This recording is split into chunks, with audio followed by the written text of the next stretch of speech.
21-year-old Debbie Carter looked around at the Tuesday night crowd in the Coachlight nightclub where she worked part-time as a waitress. All her tables were taken care of, and the rush of after-work customers had ended at least an hour ago. Grateful for what looked like it would be an extended lull in business, Debbie leaned against the bar, already looking forward to the end of her shift when she could finally get off her feet. As though reading Debbie's mind, Debbie's high school friend and Coachlight regular, Gina Vieta, caught Debbie's attention from across the room, where Gina and some friends were sitting at a table pushed up against the far side of the metal building. As soon as their eyes met, Gina raised her beer bottle in Debbie's direction and then pointed at the seat next to her before mouthing, "Come join us." Debbie gave her old high school friend a big smile, then she checked with the bartender to see if he had any more drinks that she needed to serve. And when he shook his head no, Debbie turned around and then tracked down her boss to see if she could officially go off the clock to go hang out with Gina and their friends. Like the bartender, Debbie's boss didn't have anything for her to do, and so he quickly smiled and said, "Go have fun." Not only was Debbie hardworking, but she was also popular with customers, and she was good at handling any unwanted attention or advances in a way that was direct but not confrontational. So Debbie's boss, who couldn't ask for a better employee, was glad to give Debbie a little break. As Debbie grabbed the beer and walked over to join her friends, the bouncer made a mental note to make sure that Debbie got safely to her car when the Coachlight closed later that night. And that, in a nutshell, was the town of Ada, Oklahoma. It was a tight-knit community. People knew each other, and people looked out for each other, and a lot of people in town didn't even bother to lock their doors, at least when they left their houses during the day. As for the Coachlight, on that night, December 7th, 1982, the popular local watering hole was a perfect example of how the town as a whole had held on to those deep-rooted small-town values despite the huge social and economic changes of the last 8 decades. Gone were the oil gushers and the huge deposits of petroleum and natural gas that had put Oklahoma on the map back in the early 1900s. And while Ada was still home to some small oil rigs that were still operating, most of the rigs in and around the town were rusted and derelict. Since the 1950s, when Oklahoma started emptying out more oil and gas reserves than it was discovering, the town of 15,000 residents had mostly turned from oil to other industries that paid by the hour, like work on pecan farms and in factories and feed mills. But as the county seat of Pontotoc County and one of the larger towns in rural southeast Oklahoma, Ada was still busy. People were no longer making overnight fortunes on oil, but the town was known nationally for horse breeding and for top-of-the-line horse sales that drew customers from all over the country. Ada's courthouse and jail, as well as the town's lawyers and police force, were also busy. They had plenty to do trying to keep up with the ravages caused by the local methamphetamine drug epidemic that had hit so many towns in rural Oklahoma. But even in the face of these changes, Ada was holding its own. A lot of local businesses had moved to the edges of the town, but Main Street was still doing okay.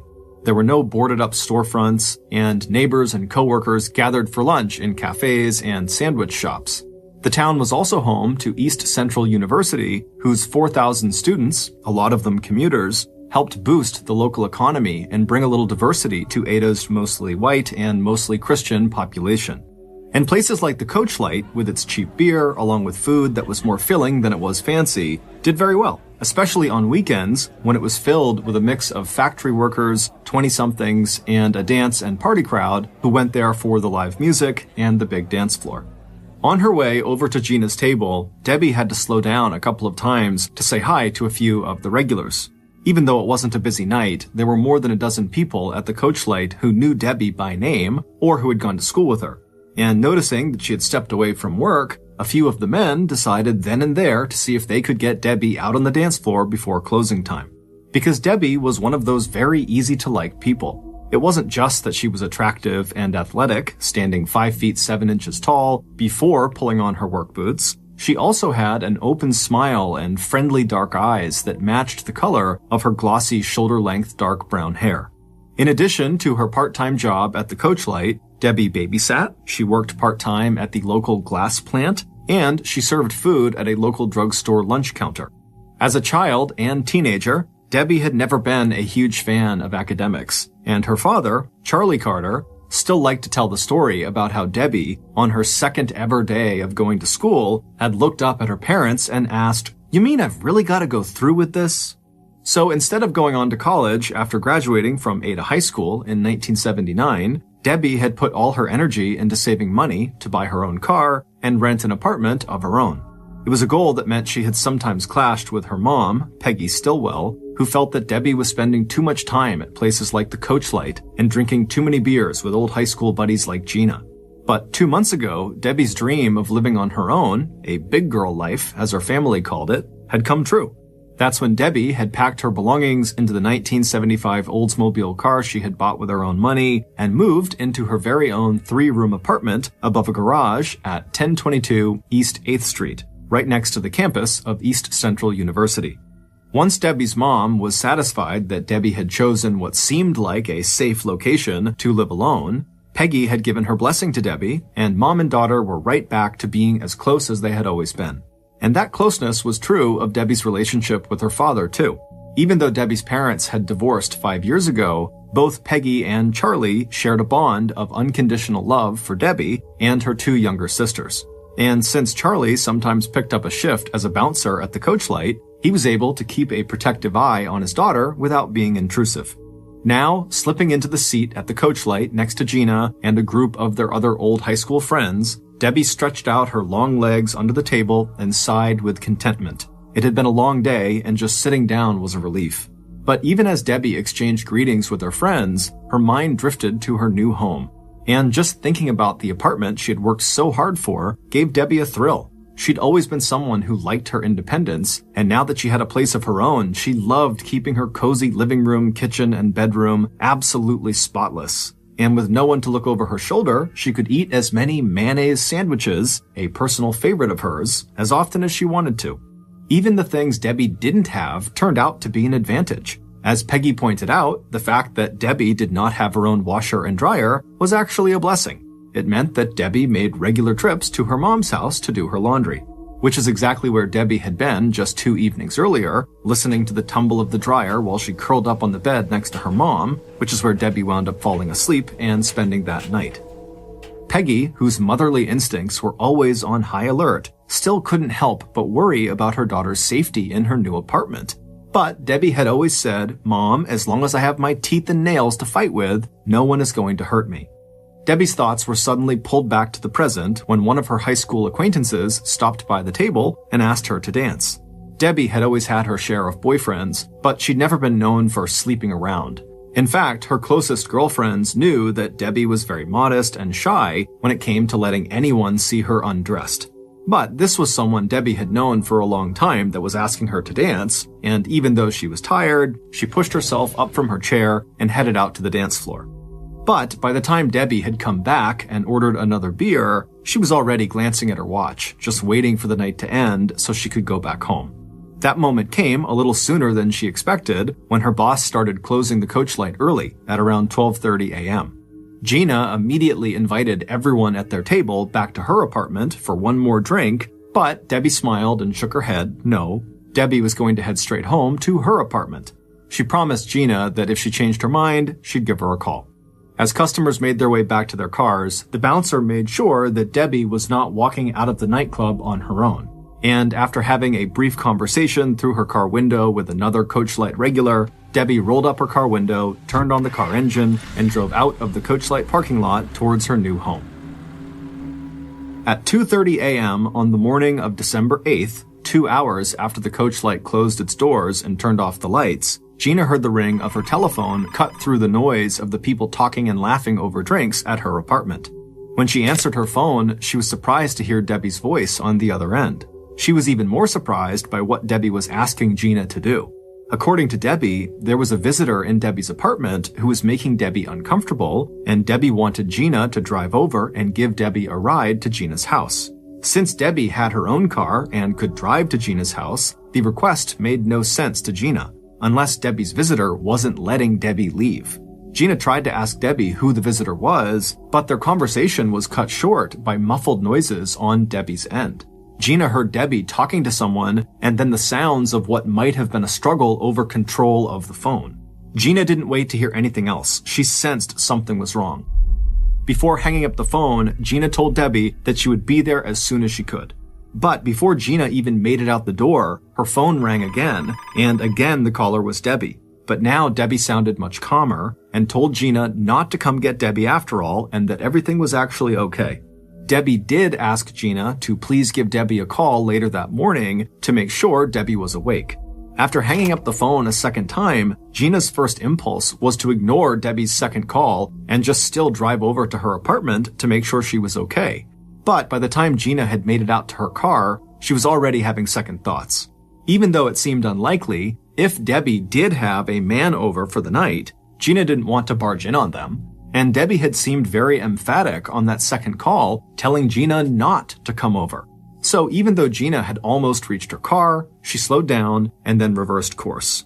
A few minutes later, she was back inside of her own apartment, where her friends that had come over were now starting to gather their coats and leave. When Gina woke up later that morning, she completely forgot to call Debbie and check in with her. At 11:20 a.m. on December 8th, that same morning, Donna Johnson headed up the narrow wooden stairway to Debbie's apartment on East 8th Street. An old high school friend of Debbie's, Donna now lived an hour away in Shawnee, but she was back in Ada for the day to visit her parents and to catch up with old friends like Debbie.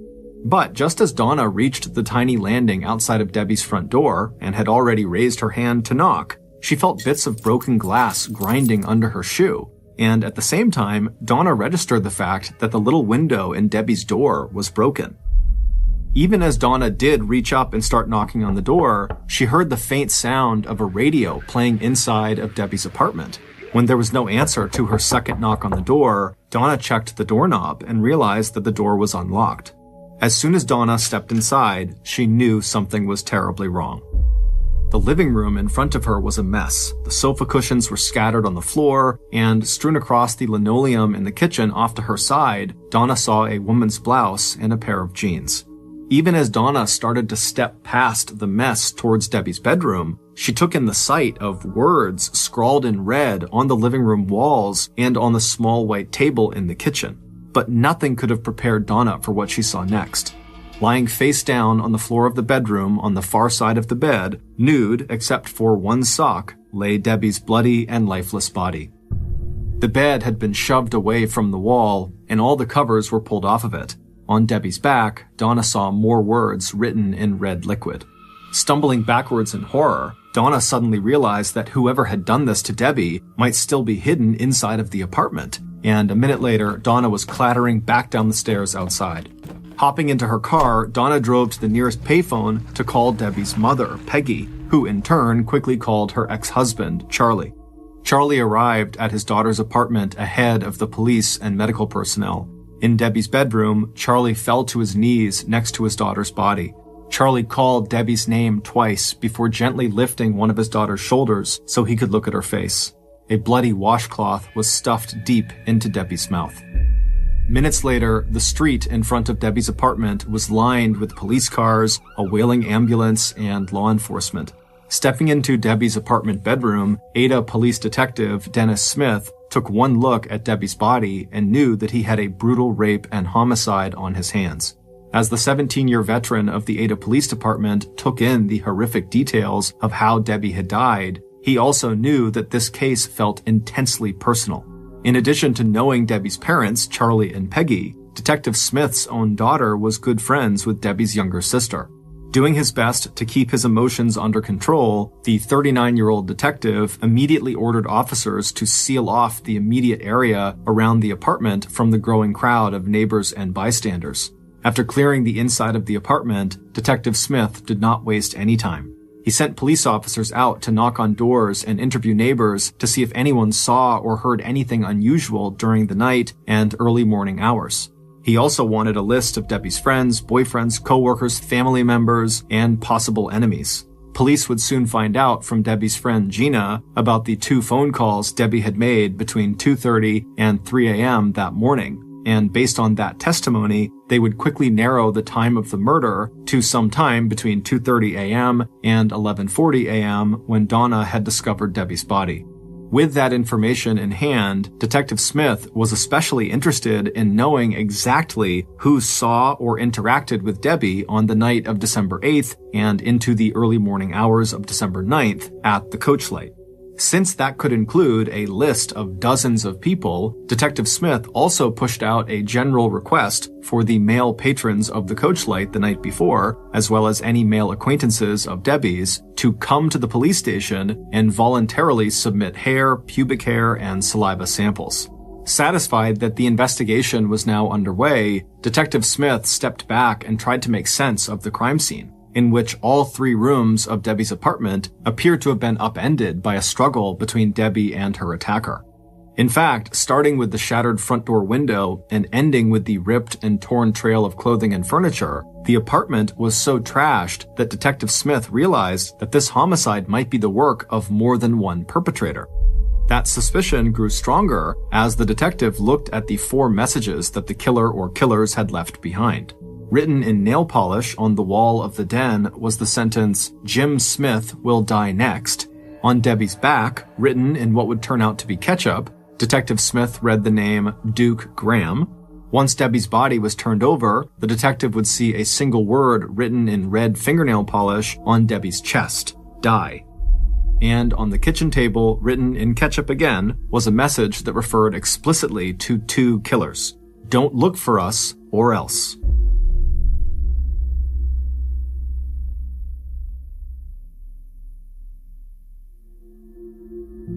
The names Jim Smith and Duke Graham were both familiar to Ada police. Duke was a local nightclub owner, and Jim was a local small-time criminal that Duke had once driven out of his bar with a shotgun. As Detective Smith, no relation to Jim Smith, completed his examination of Debbie's apartment, he sent officers to find out where both those men were and bring them in for questioning.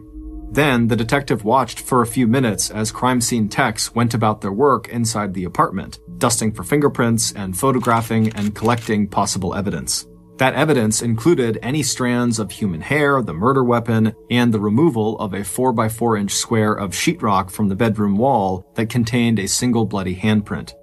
The next day, Thursday, December 9th, at 3 p.m., the autopsy of Debbie's body would confirm that she had been raped before she died. Detective Smith was joined at that autopsy by agents from the Oklahoma State Bureau of Investigation who had offered their help and support to local law enforcement. The men watched as the medical examiner collected samples of hair from Debbie's body, as well as scrapings from under Debbie's fingernails, clippings from which were also carefully entered and tagged as evidence. By this point, more than a dozen men had already come forward to the police station to deliver their DNA samples to the police. And it was clear to Detective Smith in interacting with these guys that he was not the only person in Ada who was personally upset by Debbie's murder. One of the first people that police interviewed was a guy named Glenn Gore, who was one of Debbie's old high school classmates who had been with her at the Coachlight before she was killed. And he, like the other friends who had been with Debbie that night, was very shaken up and just could not understand who would want to harm Debbie. And over the next few days, police would hear testimony that sounded a lot like Glenn's. No one seemed to have any idea who would want to harm Debbie. And within days of the murder, police had confirmed that neither Graham Duke or Jim Smith could have been involved in the killing. Graham had an ironclad alibi, and Jim was locked up in state prison. By the morning of Debbie's funeral on Saturday, December 11th, 3 days after her murder, townspeople's fear and frustration only got more intense as mourners filed past Debbie's open casket, because all the makeup in the world could not disguise the terrible injuries to the young woman's swollen and badly beaten face, and whoever had done that was still out walking the streets. Meanwhile, investigators were frustrated by the fact that they had to wait for results from the state's crime lab. Investigators knew that a key piece of physical evidence in the case was the bloody handprint that had been collected from the wall of Debbie's apartment. If that print did not belong to Debbie, it had to belong to someone else who was in the room when Debbie was killed, and that person would most likely be Debbie's murderer. But in the face of growing public pressure to solve a case that was quickly showing signs of getting cold, Detective Smith and Ada's prosecuting attorney, Bill Peterson, decided they could not wait until the Oklahoma State Crime Lab ID'd that print. Instead, in early March of 1983, 3 months after Debbie's death, investigators zeroed in on 2 brand new suspects. This new direction in the investigation was based on unsubstantiated rumors about the murder that were circulating in the local county jail.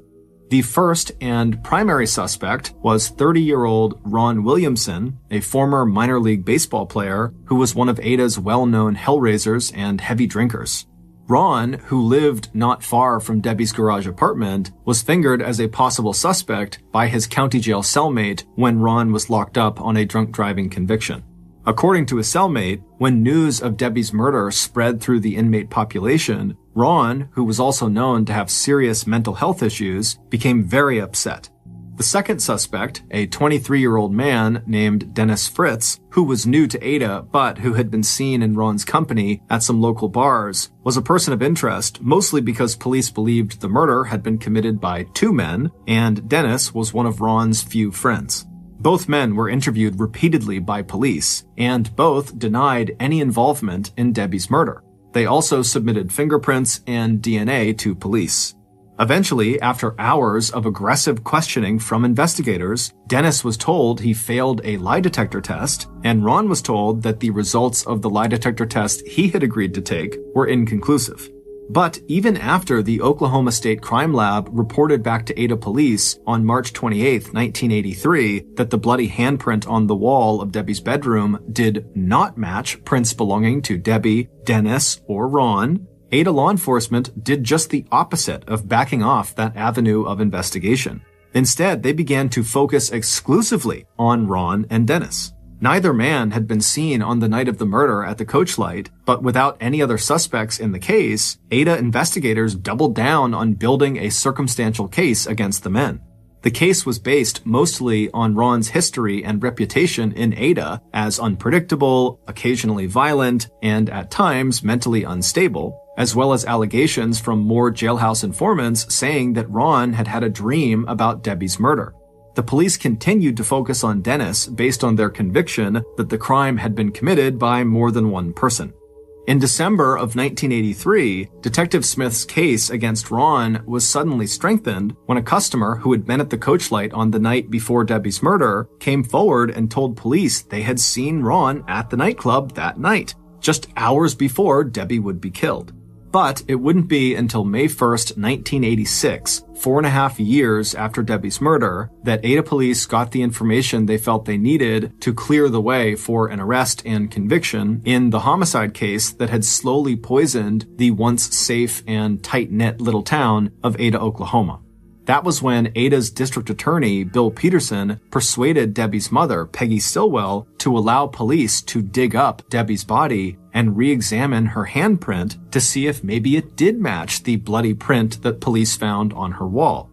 If investigators could somehow prove that the bloody print on Debbie's bedroom wall actually did belong to Debbie, then police would no longer have to find a suspect whose print matched that one on the wall.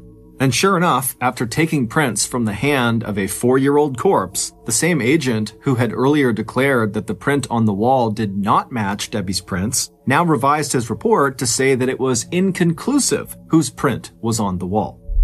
That shadow of a doubt was all police needed.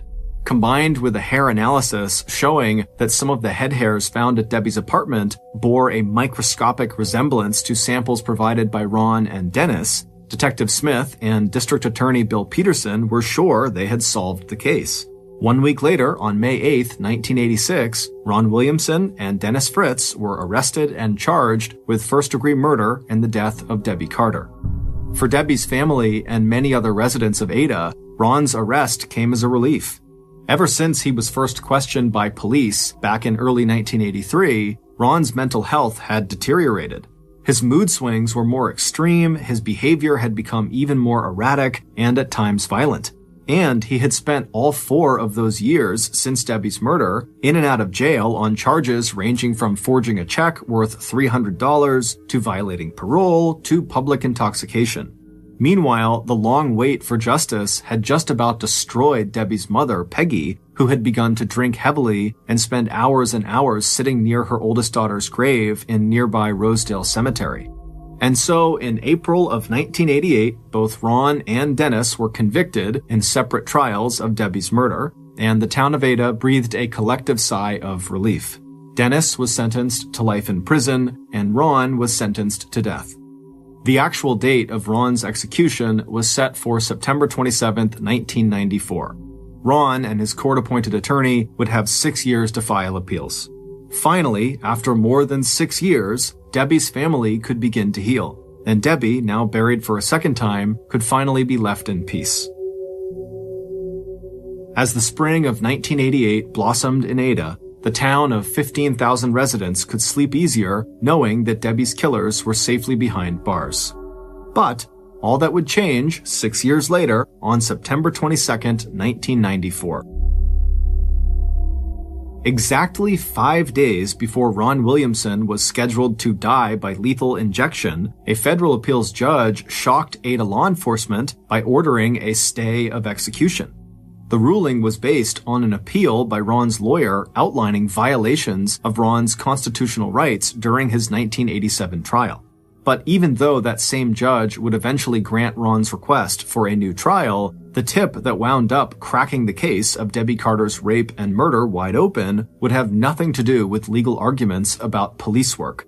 In early 1999, while Dennis was still serving a life sentence and Ron was still in prison awaiting his new trial, Ada's district attorney, Bill Peterson, received a phone call with news so stunning it would place Ada at ground zero of a national media blitz that would reverberate throughout the town and the Oklahoma judicial system for decades to come.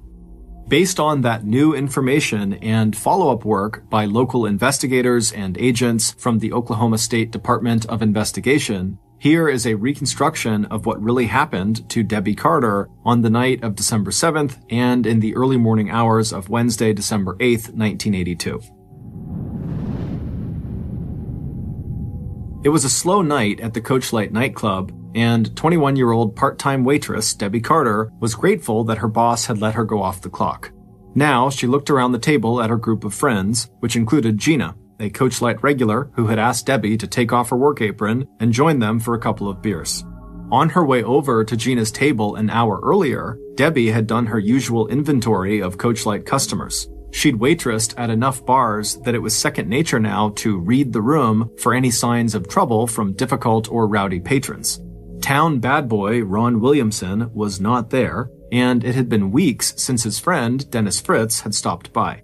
Ron was 8 years older than Debbie was, and all she really knew about him and his friend was that they liked to play guitar and that Ron had once been a very popular and promising kid who went on to play minor league baseball for the New York Yankees before an injury had ended his career. Debbie was glad Ron wasn't at the Coachlight.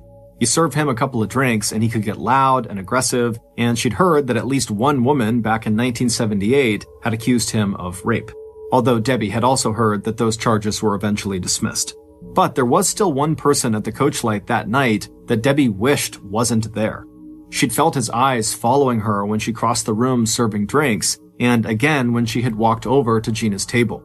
He'd even come over and asked Debbie to dance. She had agreed, they'd gone to school together and they had known each other for years, but when he'd gotten so persistent out there on the dance floor, pressing in way too close to her, she'd actually had to push him away and leave him standing out there alone. When the Coachlight closed early at 12:20 a.m. and Debbie had declined Gina's offer to go to Gina's place for one more drink, there her creepy dance partner was again. This time, he was insisting on walking her to her car out in the parking lot. Debbie had told Mike, the bouncer that night, that this was one of her high school classmates who actually kind of scared her. And when this classmate stood outside of her car and tried to talk to her through her car window, Debbie was glad to see Mike kind of slow down on his way to his own car to make sure Debbie was okay. Seeing her chance, Debbie waved at Mike and then rolled up her car window, turned on her car engine, and drove out of the parking lot, once again leaving her old high school classmate, her creepy dance partner, standing there all alone. Getting dumped like that did not sit well with Debbie's killer. But he knew where Debbie lived, and he'd made up his mind to drop by her place later that night. A few hours later, Debbie's killer was walking the last few blocks of the way to Debbie's new apartment on East 8th Street. He was relieved to see a light on in the rooms above the garage, and a few minutes later, he had walked up the set of wooden stairs to the small landing outside of Debbie's front door. When Debbie's face appeared in the small glass window, her killer took a step back and put on his most reassuring smile. He could see Debbie did not look happy to see him, but he made the most of her few seconds of hesitation, calling to her through the closed door that he just wanted to say hello. It was a cold night, please just let him inside for a few minutes. And just as he had hoped, Debbie did exactly that.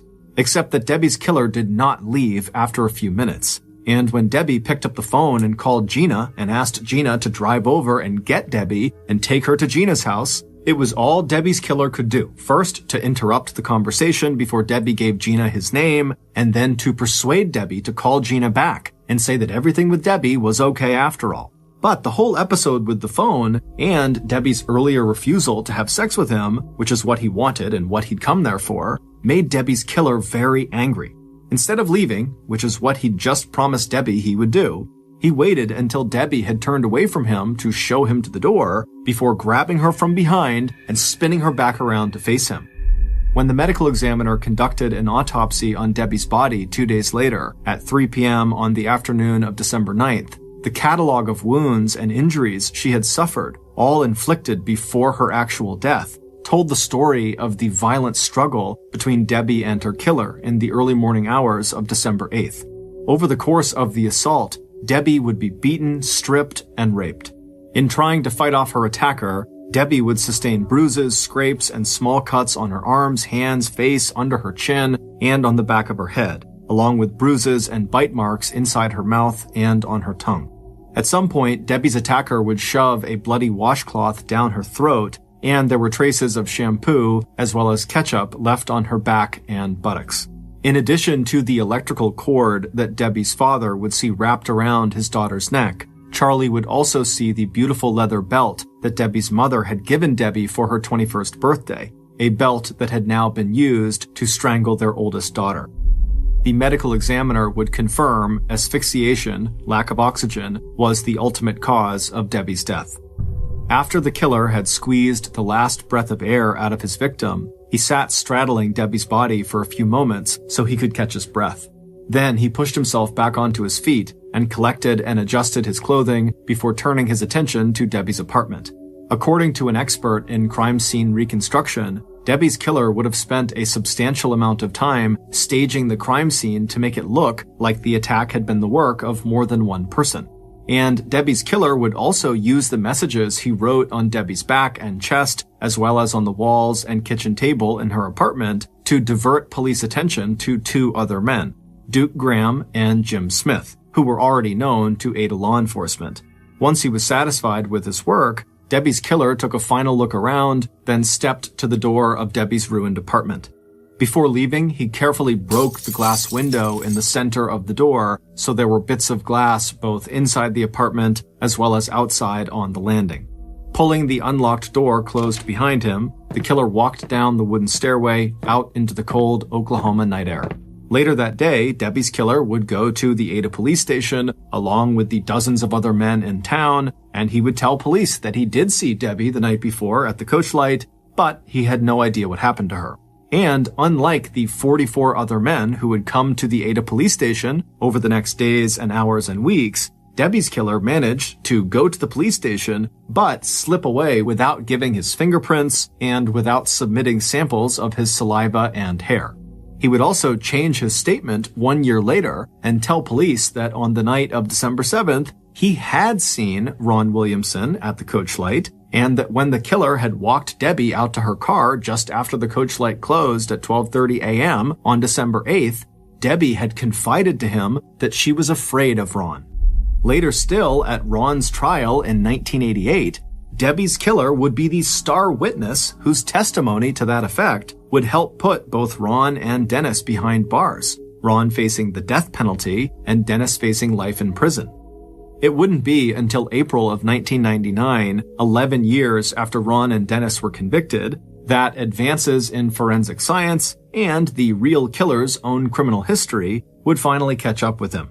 Because even as Ron Williamson was filing the legal appeals that would result in a stay of execution just 5 days before he was scheduled to die and the granting of a new trial, Dennis Fritz had been working tirelessly to get a new analysis done of all the DNA evidence that had been collected at the scene of Debbie's murder back in 1982. And by early 1999, Dennis was finally successful. And on January 26th and 27th, new tests conducted by Laboratory Corporation of America showed that none of the semen samples collected at the crime scene and from Debbie's body matched samples given by Ron and Dennis. Later, tests on the 17 hair samples that had also been collected at the crime scene, including one strand with a hair follicle still attached, also excluded Ron and Dennis as Debbie's killer. Meanwhile, even though Debbie's killer had literally gotten away with murder on December 8, 1982, by 1987, he was behind bars serving a 40-year sentence for robbery, aggravated assault, and kidnapping. And in 1995, the state of Oklahoma began taking blood samples from every one of its prison inmates, analyzing DNA from those samples, and entering the DNA results in a brand new DNA bank. With recent advances in forensic science, law enforcement would run DNA evidence collected from crime scenes through that DNA databank to see if any inmates were connected to unsolved crimes. And in 1999, not only would the Laboratory Corporation of America run DNA tests that would clear Ron and Dennis of any involvement in Debbie's murder, they also ran tests against the Oklahoma Prison DNA Databank that would identify Debbie's real killer. When Ada law enforcement were informed about the results of those tests, not only would Ron and Dennis be set free, but District Attorney Bill Peterson would have to prepare for a new murder trial and build a case against his own former star witness who had helped wrongfully convict Ron and Dennis 11 years earlier. But before police could charge their new suspect in the 1982 murder of Debbie Carter, this case took one more unbelievable twist. Around noon on the day that Ron and Dennis finally walked out of prison as free men and drew their first breath of cool and fresh Oklahoma spring air, Debbie's killer quietly slipped away from his prison work detail in the town of Purcell, 50 miles north of Ada. Pulling off his prison work shirt, Debbie's old school classmate, Glenn Gore, the same Glenn Gore who had been the first to go to Ada police and give them his testimony and say, "Oh my goodness, I can't believe this happened to Debbie, who would do this to her?" That Glenn Gore melted into the nearby woods close to the ditch he had been cleaning, and when police arrived at the Lexington prison where he was serving his 40-year sentence, they found that Glenn had escaped. 6 days later, Glenn turned himself in on condition that his return to prison would not be handled by Ada law enforcement. In the days and weeks that followed the release of Ron and Dennis, Detective Smith and District Attorney Bill Peterson would be completely discredited in the local, state, and national press for their mishandling of Debbie's murder investigation. It would take 2 trials, but on June 24, 2006, 45-year-old Glenn Gore would be convicted of first-degree murder in the 1982 death of then 21-year-old Deborah Carter, and he would be sentenced to life in prison without the possibility of parole. Ron Williamson never recovered from his ordeal in prison and on death row. Although he and Dennis both received an undisclosed amount of money in damages for their wrongful conviction, Ron's mental and physical health just kept getting worse. After giving most of his money away, Ron died in a nursing home in December 2004. He was only 51 years old. Dennis Fritz would return to Kansas City, where he would go back to teaching school and living with his daughter, but in 2016, he would suffer a debilitating head injury in a car accident. Detective Dennis Smith would die of a sudden, unexpected heart attack in June of 2006, just weeks after being called to testify in Glenn Gore's murder trial. In 2014, Debbie's mother, Peggy Stillwell, would write a letter to Glenn Gore begging him to tell her why he killed her daughter. Unfortunately, Glenn never wrote back. Thanks to author John Grisham, whose 2006 nonfiction account of the story, The Innocent Man, was an invaluable source of information in creating this episode. Please see our source list for links to other related material. In 1971, a 19-year-old Irishman named William began studying physics and computer science at a university in Belfast, Northern Ireland. While he was certainly smart enough to complete the 4-year degree, after 1 year of being in the school, he decided to drop out because he felt like this was not the path he wanted to be on. So he moved back home to a town about 30 minutes north of Belfast, where he got a job as a forklift driver and truck driver for the Guinness Beer Factory. And while he loved this job, he still felt like this was not the path for him. He needed to do something more with his life. And so he decided he would pursue what two of his siblings had gone on to do, which was to become a school teacher. He had always admired his school teachers growing up, and he idolized his two siblings that had become teachers, and so it felt like the right fit. And so William applied to a 4-year teaching college in Newcastle in England, and after he was accepted, he flew to England, he got set up, and then he began his studies. The first year was great. He loved what he was doing, he did feel like this is the right fit, and he was getting good grades, everything was going exactly to plan. But then year 2 happened, and everything went off the rails. A requirement to graduate from this 4-year teaching college was all the aspiring teachers, starting in their second year, had to go teach real students real lessons. They basically had to go to high schools and elementary schools and fill in for the real teacher and give a real lesson. And they were scored on their ability to do that. But all the aspiring teachers knew that when you gave these real lessons to real students, what really ended up happening was the students did not take the aspiring teachers seriously. They viewed them as kind of like substitute teachers, and so they didn't respect them and they didn't listen to them. And so typically these real teaching sessions just turned into the aspiring teachers desperately trying to calm down their pupils long enough to get them to listen to their lesson plan for just 1 second. But normally it didn't work out, and before long the day was over and nothing was really accomplished. So in William's second year, when it was his turn to go over to a high school and administer his lesson plan, he went over there knowing what he was up against. He did not really expect it to go well, but he decided he would go in there with a positive attitude and he would try to do his best.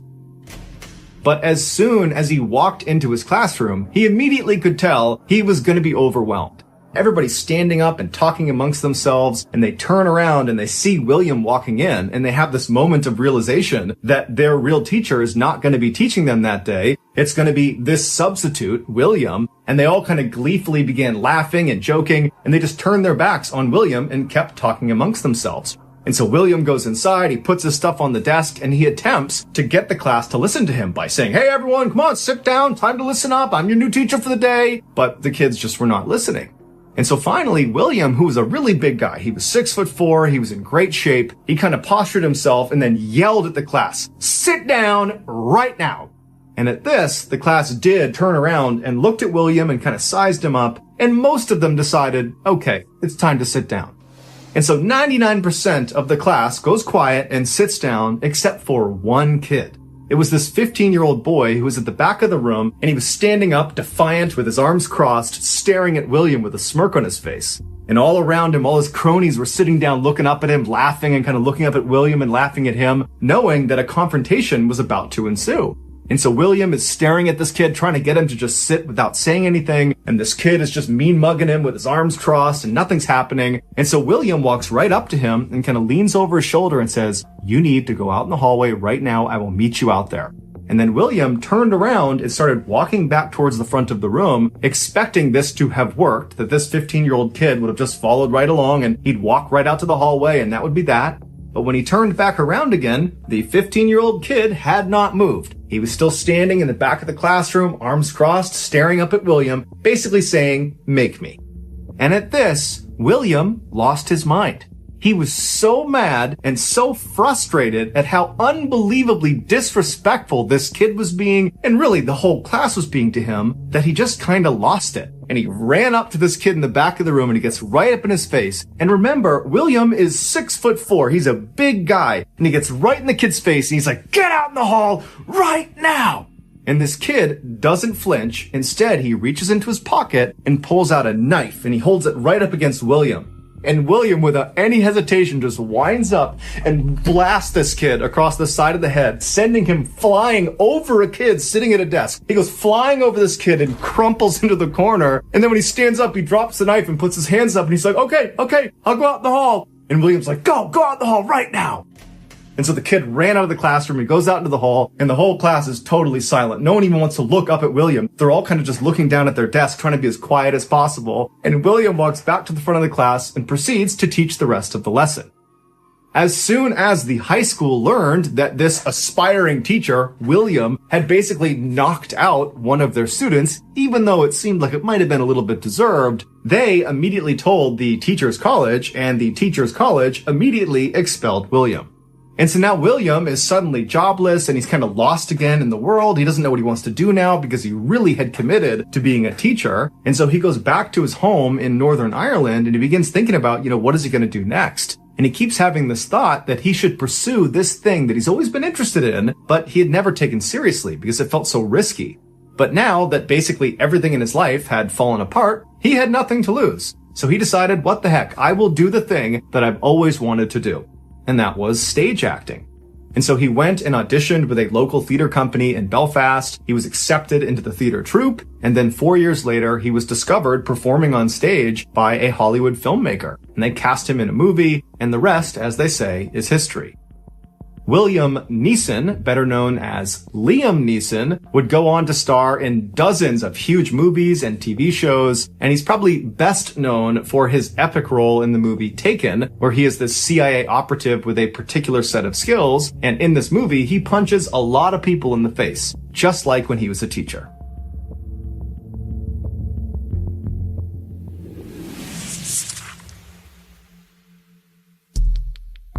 Our next story is called Crash.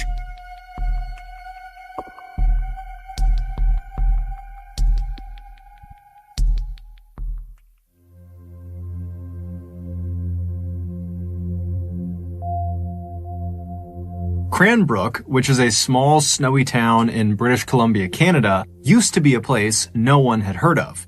Then Isaiah Otieno changed that. In 2006, an 18-year-old smiling young man named Isaiah Otieno stepped off of a plane in Cranbrook and began making his way toward the baggage claim. As he walked, everyone in the airport stopped and stared up at him. Isaiah was 6'9" tall, and he was from Kenya, making him easily one of the most unique people in all of Cranbrook. Isaiah, who was the son of a Kenyan politician, had worked really hard to earn his slot at the local university, called the College of the Rockies. His plan was to use that degree to get a great job so he could help support his family back in Nairobi. Not long after the first semester of Isaiah's freshman year had started, he was not only flourishing academically, but also socially. His big smile and his charm and his incredibly good manners had earned him many friends as well as the nickname the Gentle Giant. But the person Isaiah most closely bonded with while he was in Cranbrook was another student named Isaac Hockley. Isaac, in addition to being a student at the College of the Rockies, was also a passionate photographer and actually worked part-time for the local newspaper as a freelance photographer. Isaac and Isaiah had briefly met in late 2006 at their campus's billiard halls when they were both playing pool, but that interaction had not made them friends. What had cemented their friendship and made them very, very close was one night in early 2007, Isaiah had gotten a job as a bouncer at a local bar because he's 6'9", and so he was the bouncer. And Isaac had come to that bar, not to see Isaiah, just to go to the bar. And so Isaiah's at the front, he's checking people in, and then he hears this commotion in the bar behind him, and he turns and he sees Isaac is getting attacked by this huge guy that's way stronger than him, who looked like he was the aggressor in the fight. And so without any hesitation, Isaiah turns and just starts galloping into the bar. He's leaping over chairs, he's leaping over tables, and he jumps into the fray, and he fought off Isaac's attacker. And so after the dust settled, Isaac was so thankful for Isaiah, even though Isaiah kind of downplayed it and acted like it was no big deal. But either way, the experience totally bonded these two very different people, and after that, they became totally inseparable. Over the next couple of semesters, the pair would often go off on long rides outside of Cranbrook into the mountains and the forests, and they would just chat. Isaiah would talk about what it was like to live in Kenya and how he was really here to try to be successful like his father. And Isaac would talk to Isaiah about his passion for photography and what it was like growing up in Canada around Cranbrook. On one very memorable drive, the pair were driving at night along this kind of winding road that went through a forest when all of a sudden a moose leapt onto the road and blocked their way. And so Isaac at the last second had to swerve to avoid the moose. But ultimately, they did not get into an accident and it was just a close call. So Isaac was totally fine. He had kind of recovered within seconds of getting past the moose, but Isaiah, who was in the passenger seat, was totally shaken up by it. And when Isaac started talking to Isaiah about why he was so shaken up, because after all, they are fine. They did not get into an accident. Isaiah would admit that he wasn't shaken up because they almost got into an accident. He was shaken up because he saw a moose.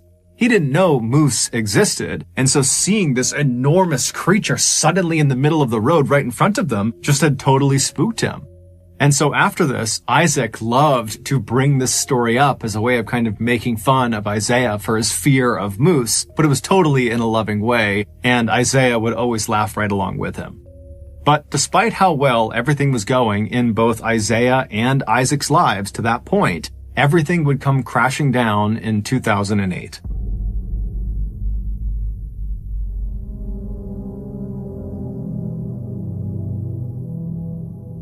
On May 13th, 2008, so 2 years after Isaiah showed up in Canada, Isaac got a phone call from his employer, the local newspaper, who told him he needed to head into town to take some pictures of a crash that had just happened. A helicopter had been flying over Cranbrook conducting a power line survey when they had lost power and crashed. And all three people, the pilot and the two people in back who were actually doing the survey, they all died on impact. Isaac, like everybody else who heard about this, was totally shocked. One, because it was totally tragic and horrible, but two, because nothing ever happened in Cranbrook. So to have something so big like this happen right downtown was just unheard of. And so Isaac hopped in his car and he began making his way towards the crash site. And it didn't take long before he saw this massive ring of people right at the intersection between 10th and 14th Street. They were all on the sidewalk and up on buildings, and everyone's just looking in towards this massive mound of jagged metal that was on fire, and all this black smoke was coming off of it. And there's ambulances nearby and police, and the fire department was there, and they're trying to put out the flames, but they can't do it. And so Isaac parks his car and he rushes over to this ring of people and he works his way towards the front. He pulls out his camera and he began taking pictures, first of the wreckage and the fire, and then also of the police as they put tarps over the bodies. Little did Isaac know, these pictures he was taking were about to take on a whole new significance for him. Earlier that day, just before 1 p.m., Isaiah wrapped up his final class of the day, and after he was done, he remembered he had some letters in his backpack that he had been meaning to mail to his family back in Kenya. And so he decided on his way home, he would make a detour to the post office and he would mail those letters. And so he left the building where this final class was and he stepped out into the bright sunshine of that May day. He put his headphones on and then he began to walk. At about 1:05 p.m., he arrived at the post office and he went inside just long enough to put his letters in the mail slot, and then he headed back outside. 1 minute later, at 1:06 p.m., as he was crossing 10th Street, the helicopter above lost power and crashed directly on top of Isaiah. Within seconds, he and the three people on board the helicopter would all be dead. It's believed because Isaiah was listening to music on his headphones, he didn't even hear the helicopter as it was crashing down. He was just walking, and then he was dead. It was a total freak accident. It wasn't until later that day that Isaac would realize the pictures he had taken of this scene included pictures of his friend.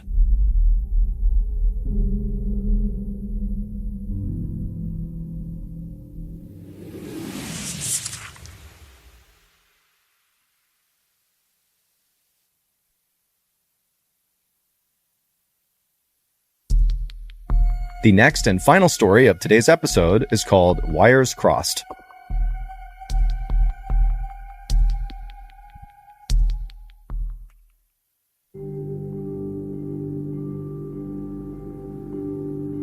At around 5:30 p.m. on the evening of August 12, 1944, a young American military pilot named Joe walked out of his quarters on his base in England where he was stationed. And as soon as he was outside, he lit a cigarette to calm his nerves, and as he smoked the cigarette, he began walking towards the huge hangar on the other side of the base where his plane was waiting for him. Joe had been preparing for this night for weeks. He and his co-pilot, a 35-year-old lieutenant who was nicknamed Bud, were about to step off on a top-secret military mission called Operation Aphrodite. And this mission was not only top secret, but it was so unbelievably dangerous that basically anybody who knew about it considered it a suicide mission. But Joe tried not to think about that as he walked towards the hangar. Instead, he tried to think about the reason he was here in the first place, the reason he had joined the military, and that was to defeat the Nazis. And what he and his co-pilot were about to do, Operation Aphrodite, was going to play a huge role in defeating the Nazis.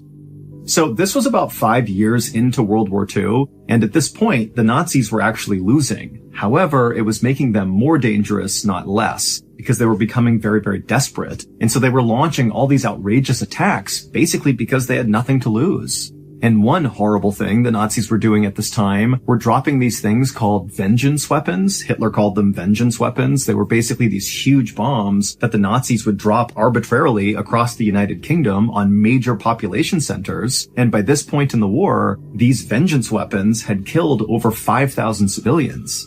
And at this exact moment, like this night, as Joe was walking towards the hangar, the Nazis had a stash of vengeance weapons aimed directly at London. That was going to be their next target. And so the mission that Joe and his co-pilot Bud were going on, Operation Aphrodite, was going to be to go out and destroy those vengeance weapons to save London. And as nervous as Joe was about this mission, and he was really nervous, he was also very excited. He actually had volunteered for this mission when many other pilots had done everything they could to stay away from this mission. And on top of that, Joe actually had flown enough missions by this point in the war that he didn't need to fly any more. He could just go home. But instead, he volunteered for this mission. And a reason why Joe might have decided to do that has a lot to do with the family he was raised in. So Joe came from a family that was very successful and accomplished. And his father really pushed Joe and his younger brother to be the very best at whatever they were doing and to be very competitive with each other. And so while Joe and his younger brother did love each other, they also had a pretty intense rivalry. And for a while, Joe's father obviously favored Joe. I mean, Joe was the favorite child and, his father would always say, Joe's going to be the president someday. He's so talented.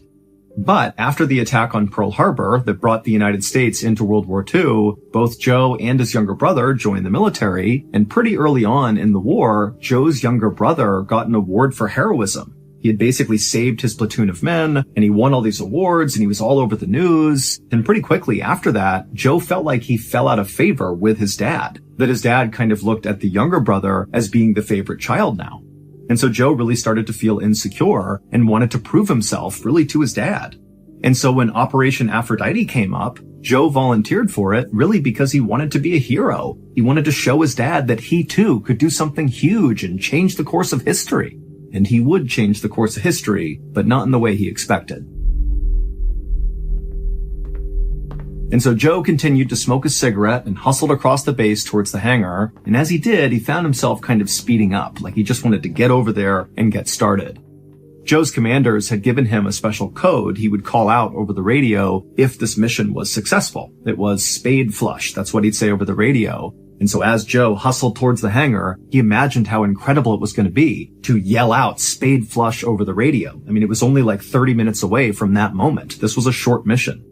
And so finally, Joe reached the hangar and he looked up to the sky one more time to make sure the weather looked solid, because actually they had tried to launch Operation Aphrodite a couple of days earlier, but it had been canceled because of fog. But Joe looked around and the weather looked good. And so he knew it was going to be a go. So he flipped his cigarette butt and stepped into the hangar. Inside this hangar was this massive, big open space. And in the center of the hangar on the floor was this huge plane called a B-24 Liberator. This was, of course, Joe's plane for the night. And so Joe immediately began walking towards the plane to check it out. Now, this particular type of plane was the type of plane Joe had been flying for the past 3 years. I mean, he'd flown many combat missions in this type of aircraft, so he was very familiar with it. But this particular B-24 was unlike any of the other B-24s Joe had ever flown. In fact, this aircraft was so unique, it was unlike any aircraft that any pilot in the American military had ever flown. I mean, this was really a one of one. And so as Joe walked around the outside of this plane, he began to notice some of these unique modifications that the mechanics had made to this aircraft. The most noticeable modification was actually the cockpit. Now, normally the cockpit had all these windows basically all around it, so the pilot could look in any direction and see what was going on, but obviously they needed to be protected from the elements. But this B-24 had all the glass removed except for one pane of glass, basically right in front of where Joe would be staring, just like a single windshield. And so it's almost like it was a convertible aircraft where it was all open air in the cockpit. And the reason for this change is because Joe and his co-pilot, during the course of this top secret mission, Operation Aphrodite, they would have to jump out and parachute to the ground. And so by having this all open, it would allow them to do that much easier. And then another big modification to the B-24 is the guns that were normally located on the outside of the aircraft were gone, and they were replaced by broomsticks painted black to look like guns at a distance. But the visible changes to this particular B-24 were nothing compared to the massive changes that were hidden inside this aircraft. Because the top secret part of Operation Aphrodite was really this particular plane. The plane was not really a plane. It was more like a huge flying bomb. The military's mechanics basically hollowed out the entirety of this plane, removed everything inside of it that was not absolutely vital, and they replaced it with explosives. 10 tons of explosives. Like, this is an unbelievable amount of explosives. A few minutes later, at around 5:55 p.m., Joe and his co-pilot Bud, who by this point had come into the hangar, finished doing their exterior inspection of the aircraft, and then they climbed into the cockpit, with Joe taking a seat in the pilot's seat and Bud sitting in the co-pilot's seat. And even though the evening was cool, both men were visibly sweating.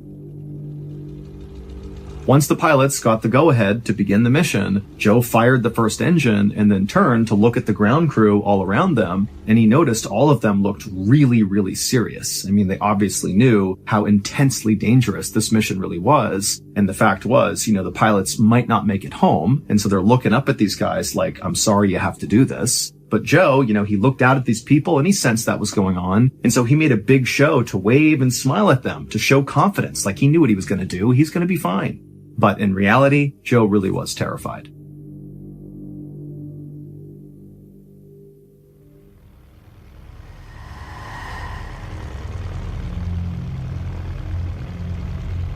By 5:59 p.m., Joe had all 4 propellers spinning on the aircraft, and so he released the brake and began taxiing out to the runway. And as they bumped along, Joe and Bud became really aware of just how heavy this aircraft was from all the explosives. I mean, every bump, this plane is lurching up and down and really creaking and making lots of noises. I mean, this was sketchy. Finally, Joe went full speed ahead, and he and Joe went tearing down the runway, and at some point, the plane did get lift, and it took off into the air. And then just up ahead of him were 6 other planes that had just taken off moments before, who were going to escort Joe and Bud to their target area. Once Joe got the plane to its cruising altitude, he and Bud kind of relaxed for a second and began preparing themselves for what was going to happen next. They had about 15 minutes of just kind of casual flying before the real work of this mission began. The vengeance weapons that Joe and Bud were going out to destroy as part of Operation Aphrodite were located about 120 miles south, just outside of this little town in the very northern tip of France. But destroying these weapons would not be as simple as just Joe and Bud flying over top and releasing all their explosives and flying back home. Because the Nazis had buried these vengeance weapons deep inside the hills in this town in northern France. And so regular bombs wouldn't touch these vengeance weapons. They had to do it a different way. And the way they were going to do it was Joe and Bud were going to fly their plane directly into the hills. And the way they would do this is they would fly their plane as close to the target area as possible, at which point one of the other pilots that were in the escort planes would take remote control of the B-24 flying bomb. And then once they had remote control, Joe and Bud, who no longer needed to do anything, they would jump out and parachute to the ground. And then the pilot who was remotely flying this now vacant B-24 flying bomb, they would just set it on autopilot to crash into the hills. At around 6:15 p.m., just as the English Channel came into view, Joe toggled a switch on his control panel, and then after he did, he and Bud kind of held their breath for a second to see what would happen. And then a couple of seconds later, the plane kind of shuddered for a second and then leveled out. And then a call came over the radio from one of the pilots who were in the escort planes telling Joe and Bud that they had just successfully taken remote control of the B-24. So at this point, Joe and Bud are no longer flying the aircraft. They're just sitting inside of this flying bomb. Now, there were only two things left for Joe and Bud to do before they could bail out to safety. They would need to arm the plane, so basically arm the explosives and make them ready to detonate. And then after that was done, they would need to call out over the radio, spade flush, the code Joe was given, which would signal to everybody else that the plane was ready and Joe and Bud were jumping out. And so once Joe and Bud nodded to each other and kind of acknowledged that, okay, we're going to do the last bit of this mission, Joe turned around in his seat and he looked at this control panel that was right behind him. And on this panel was the arming switch. And so once Joe flipped this, he and Bud would have a very short window of time to safely escape the aircraft. And so it was kind of like, flip it, make the radio call, and get the heck out of there. But Joe and Bud had trained for this moment over and over and over again, so they were ready. And so eventually, Joe flipped the switch, grabbed his radio, and called out, spade flush. What Joe and Bud could not have known when the mechanics were making all these modifications to this B-24 was that one of the mechanics accidentally crossed some wires in putting in all these explosives. And so just seconds after Joe had armed the explosives, they detonated. They were not supposed to, but they did. And so Joe and Bud were killed basically a fraction of a second after calling out spade flush. But it would turn out the catastrophic failure of Operation Aphrodite had no impact on World War II. In fact, Operation Aphrodite should never have happened in the first place. It was totally unnecessary. What Joe and Bud and the rest of the American military didn't know at the time was 5 weeks earlier, the British Royal Air Force dropped a whole bunch of ground-penetrating bombs all across those hills in northern France, and they destroyed all of the vengeance weapons. So when Joe and Bud took off on this doomed mission, there was no threat to London. None. But that is not the big reveal in this story, because Operation Aphrodite changed the course of American history in a really specific and really enormous way. Because Joe, whose full name was Joseph P. Kennedy Jr., was a member of the very famous Kennedy family, a big-time political family in America. And at the time, the Kennedys were all saying Joseph is going to be the next president of the United States. And everybody believed it. He was going to be the guy. But then, of course, Operation Aphrodite changed all of that because Joseph was killed. And so the war would end about a year later, and when it did, Joseph's younger brother, John F. Kennedy, who won that award for heroism and got a Purple Heart early on in the war, and he kind of became a war hero, which prompted Joe to volunteer for Operation Aphrodite. Yeah, John would begin his unbelievable political rise. And by 1960, John F. Kennedy, JFK, would become the 35th president of the United States, even though he wasn't supposed to. He was the second choice. It should have been Joe.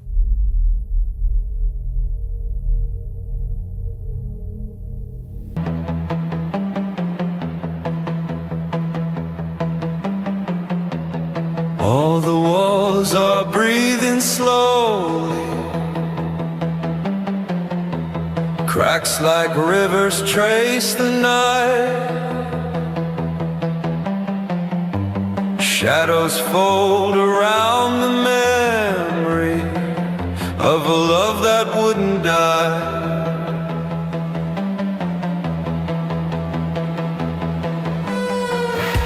I hear your name inside the static, a ghost that moves beneath the glass.